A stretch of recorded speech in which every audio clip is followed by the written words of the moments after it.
Como é que não tá o primeiro? Ficaram com churrasco. Ai, me deu mas não me eu quero ver se vai dar o prazer. Ô, galera, você é crente, tá? Você quer que ele é crente? Ele é crente, eu sou crente dele. Rapaz, o cara saiu.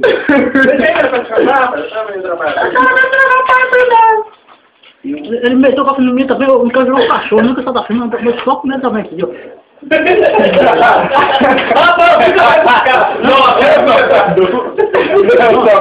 O que, galera? Ele meteu o golpe aqui no mim também, não é que eu só da filha, não tá vendo que eu gosto de meter a faca, não é? Não é um pouquinho de sangue tirado no meu, tira dele também, pô.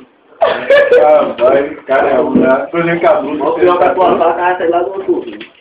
Eu quero ver que o Herão tá primeiro, cara. Esse velho não é assim, ele tá ficando muito nojento.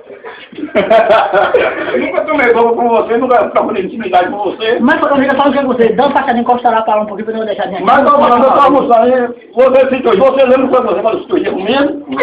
E aqui era lugar de almoçar, não era de dormir, não? Eu falei o que tu queria. Se tu dia que eu tava cochilando assim, sentado aí, você lembra? Não, velho.